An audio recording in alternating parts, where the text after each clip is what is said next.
तो बच्चों आपके एनुअल रिजल्ट 2026 में 4 चीज़ें शो होंगी। ठीक है, चारों चीज़ें समझा रहा हूँ, ध्यान से देखकर समझ लो ताकि किसी प्रकार की दिक्कत ना हो। ध्यान समझो। पहली चीज़ पास, जैसा कि यहाँ पर मेंशन है। ठीक है, और प्रमोटेड, जैसा कि यहाँ पर मेंशन किया गया है। और कंपार्टमेंट, जैसा कि यहाँ पर मेंशन किया गया है कंपार्टमेंट। और फेल, जैसा कि यहाँ पर मेंशन किया गया है। 4 चीज़ें शो हो रही हैं। ठीक है ना, पास, प्रमोटेड, कंपार्टमेंट, फेल। तो इनका मतलब क्या है, इस वीडियो में मैं सेपरेट समझा रहा हूँ। तो सबसे पहले फेल से स्टार्ट कर रहे हैं, ध्यान से समझना। जिसके रिजल्ट में फेल शो होगा इस प्रकार से, ठीक है, वो अगर 5वीं, 8वीं, 9वीं, 11वीं में है और फेल शो हो रहा है तो उसका मतलब ये है कि वो फेल है, वो दोबारा एग्ज़ाम नहीं देगा। अगर वो 9th में है तो फिर से 9th करेगा, 11th में है तो फिर से 11th करेगा। दूसरा ऑप्शन है, ये चाहें तो डायरेक्ट 9th की जगह 10th कर सकते हैं, 11th की जगह 12th कर सकते हैं, लेकिन पत्राचार विद्यालय से या फिर NIOS से। तो इस टॉपिक पर ऑलरेडी मैंने सेपरेट वीडियो बना दिया है, चैनल पर आप देख लेना। अगर आप डिमांड करोगे तो फिर से मैं इस टॉपिक पर सेपरेट वीडियो बना दूंगा, ये चीज़ ध्यान में रखना। तो फेल वाली टॉपिक क्लियर हो गई। और एक चीज़ समझाना चाहता हूँ, 6 और 7 वाले बच्चे केवल प्रमोटेड हैं। प्रमोटेड का मतलब होता है पास हैं, कोई फेल नहीं होगा 6, 7 में। ये चीज़ ध्यान में रखना। ये 5, 8, 9 और 11 के लिए। ठीक है, तो फेल वाली टॉपिक क्लियर हो गई। अब दूसरी टॉपिक पर आ जाओ, ध्यान से समझना ताकि समझ में आ जाए, किसी प्रकार का डाउट ना रहे। ठीक है, अब इसके बाद में जिसके रिजल्ट में कंपार्टमेंट या फिर री एग्ज़ाम शो होगा इस प्रकार से, साथ में सब्जेक्ट लिखा रहेगा, उसको भी टेंशन नहीं लेना है, वो फेल नहीं है, उसको एक चांस मिलेगा कंपार्टमेंट का एग्ज़ाम देने का।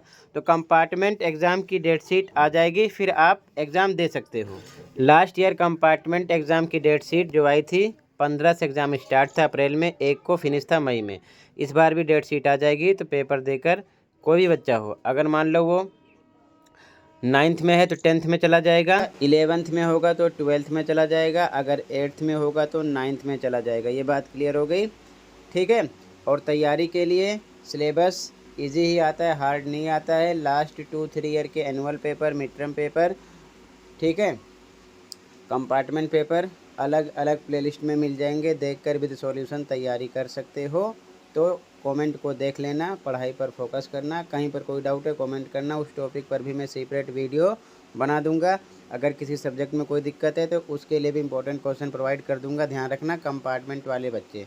ठीक है, अब आते हैं तीसरी टॉपिक पर। ये टॉपिक क्लियर हो गई, कहीं पर कोई डाउट होगा बताना। ओके, तीसरी टॉपिक पर आ जाओ अब। और इसके बाद में जिन बच्चों के रिजल्ट में प्रमोटेड शो होगा इस प्रकार से, तो इसका मतलब ये है कि वो बच्चा पास है, टेंशन लेने की ज़रूरत नहीं है, एग्ज़ाम देने की ज़रूरत नहीं है, वो बच्चा पास है, अगली क्लास में जा चुका है। ठीक है, 9th में है तो 10th में गया है, 11th में है तो 12th में, 8th में है तो 9th में चला गया है। टेंशन लेने की कोई ज़रूरत नहीं है। बस ये फ़र्क है कि इस बच्चे को जो 10 मार्क्स का ग्रेस है वो ऐड किया गया इसके रिज़ल्ट में।